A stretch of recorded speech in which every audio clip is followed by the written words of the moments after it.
Y'all ever blown up a wheel before? Well, if you have, you're probably not using this strategy. The secret to this is going to be silicon carbide.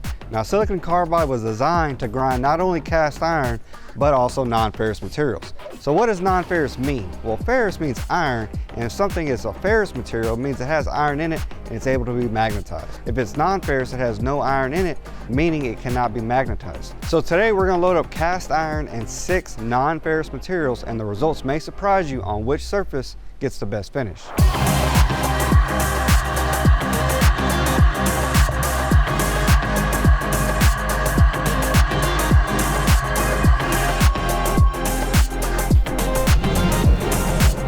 Now that's what I'm talking about. That's an amazing finish. This 320 grit did great on this cast iron. So now let's go ahead and clean up our magnet, put a vise on, and see how well this wheel does with non-ferrous materials.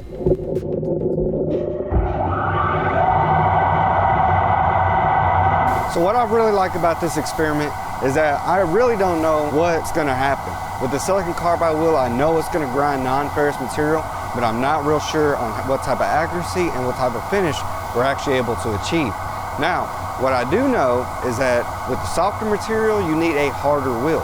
So what I'm actually doing is I'm gonna spin this Tirlit 320 grit wheel at 90 feet a second. Now what that's gonna do is that's gonna make that wheel act harder, and it's gonna give me a sharper edge, and that's gonna be so important, especially when I'm grinding soft material such as brass, copper, cast iron, stainless steel, and PEEK, which is polyether ether ketone.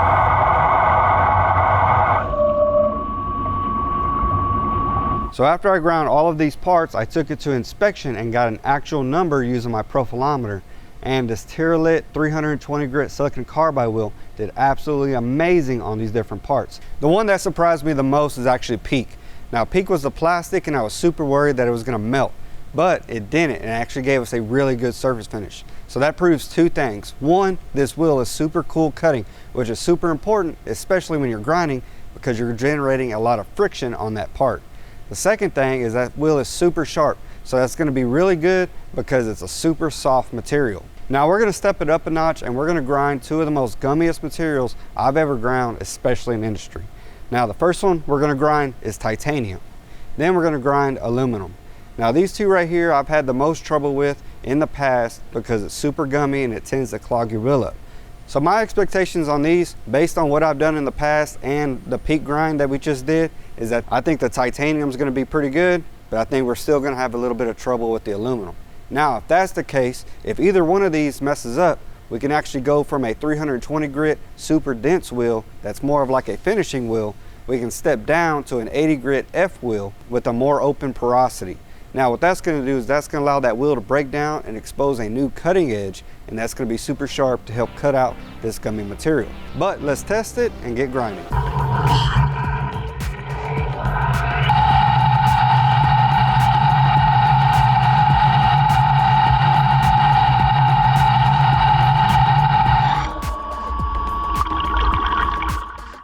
So after I ground and inspected both the titanium and the aluminum, I was pleasantly surprised with how well the titanium was ground.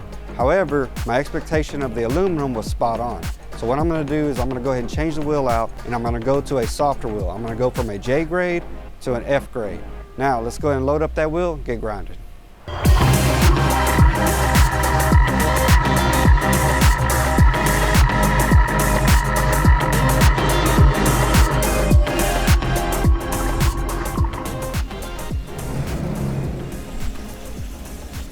All right, that actually looks a lot better than what I thought it was gonna be.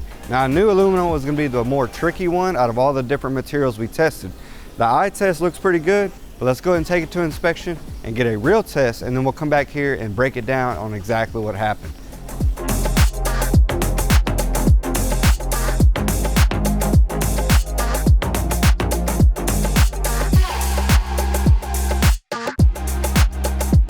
So by switching the wheels, we actually cut our surface finish from a 28 to just under a 12. We basically cut it in half.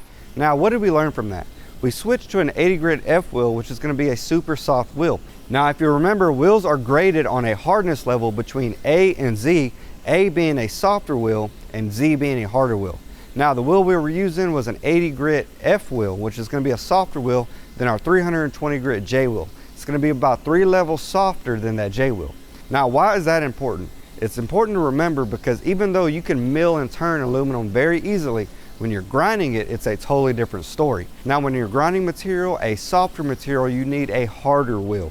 And a harder material, you need a softer wheel. And the same as reverse is, some people think that a softer material would be easier to grind. That is false. A harder material, such as heat-treated steel, is a lot easier to grind than if it was just annealed. So that's always important to remember as you're getting your parts in process. You want to know if it's heat treated and at what scale it's heat treated as. Is it case hardened? Is it through hardened? Is it carburized? All of that plays a factor when you're touching a wheel to a piece of material. Now, the last thing to remember is what creates these sparks. These sparks are kind of like your chips when you're milling or turning it. They are the pieces of iron that's reacting with the wheel and coming off that material.